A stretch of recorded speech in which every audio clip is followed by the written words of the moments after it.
I'm Michelle Martin, a public health inspector with the region of Durham. On today's vlog, we're going to discuss food myths, whether they be urban myths or myths that have been passed down from one family member to another.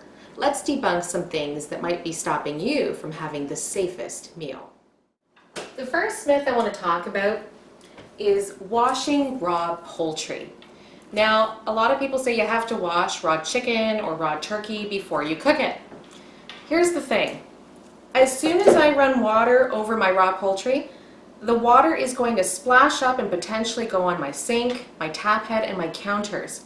I've just now cross-contaminated my work surfaces with whatever bacteria are already on the bird. The only way this bird is getting safe is by cooking it.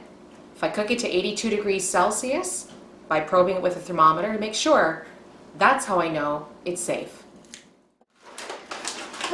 Talking about food is making me get hungry. I'm just going to make a little bit of a snack here. 5-second rule, right? Is there such a thing as a 5-second rule? When it comes to food safety, there isn't. 2 seconds, 30 seconds. All the food has to do is come into contact with the floor, and then potential pathogens can be transmitted right to the food. Unfortunately, this is now compost or garbage, but definitely not safe for your plate. I mean, think about it. If you have one of these guys in your home, do you know where these paws have been? Let's discuss another myth.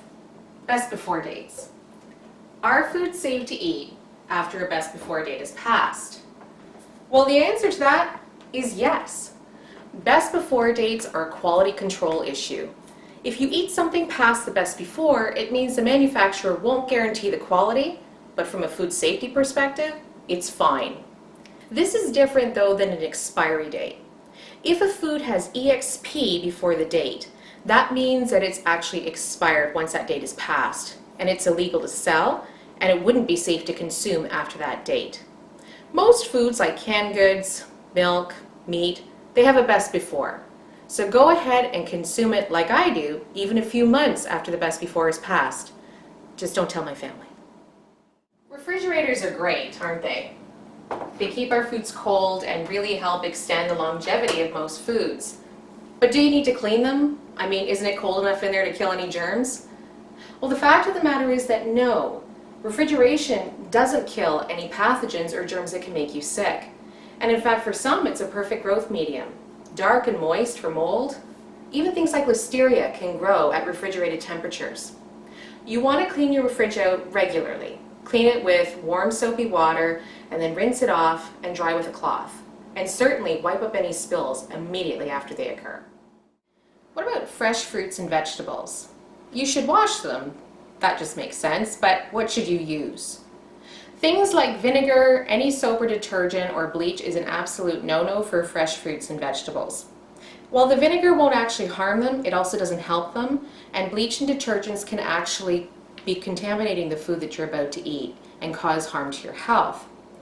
The best thing for fresh fruits and vegetables is simply cold running water and your hands and potentially a vegetable brush, but that's about it. Hard-skinned foods like a pear or an apple can be washed ahead of time and stay safely stored for at least a week. Things like strawberries, though, if you wash them too soon before service, they're going to mold up a lot faster, even if refrigerated. For things like this, I like to wash them immediately before consumption, and that way the rest of my berries will stay as fresh as possible for as long as possible. It's nice to know that you just need your hands and some cold running water. Even better than those green washes that they tried to sell you a few years ago. What about leftovers?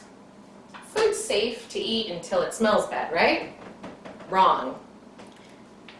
Pathogens, those little tiny disease-causing microorganisms, they don't have a smell, they don't have a taste, you can't see them, and they don't alter the appearance or texture of the food.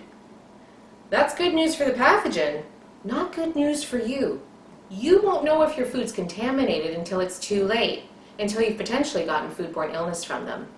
If you open up a container from your fridge or from your cupboard and you get a distinct smell, an off odor, or you see that the food is starting to go slimy, that means that spoilage organisms have already started to work their magic and it needs to be tossed.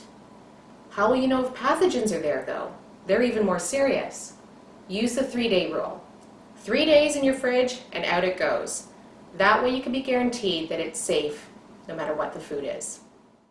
What about freezing? Freezing food makes food safe, right? You throw something hazardous in the freezer and you're going to kill all the germs, right? Wrong. Freezing does kill one particular pathogen, parasites in their eggs. So if you're ever eating sushi-grade fish, you can be pretty much rest assured it was frozen sometime in its past life. But freezing doesn't kill bacteria, and it doesn't kill viruses. In fact, bacteria and viruses just basically chill out while they're in a freezer, and then they wait for you to thaw the food and cook it so that they get to grow again. This is why it's always important to freeze food once, but no more. Don't thaw food and then freeze it again, because all the bacteria that potentially grew when you thawed it are just lying in wait for the next go-round. Most people think that if they cook a hamburger until it's brown throughout and the juices run clear, that it's safe and good to go. That's not necessarily so. I've got a burger here. It definitely looks nice and brown and the juices are running clear, but I'm not going to know if it's fully cooked until I use my handy-dandy probe thermometer. Using my probe and putting it in on the side so that I can be rest assured that its temperature is warm enough, that's the only way to ensure it's safe. Okay, so my burger reached 74 degrees Celsius. I know that it's safe. Thanks for joining us on today's vlog. I hope that you learned a few myths that have now been debunked for you and your family so that your food can be safer. Hungry for more information? Why not follow us on YouTube, or subscribe, or check us out on Facebook or Twitter. Click on the link below if you'd like to learn more. And see you next time. I'm going to enjoy lunch.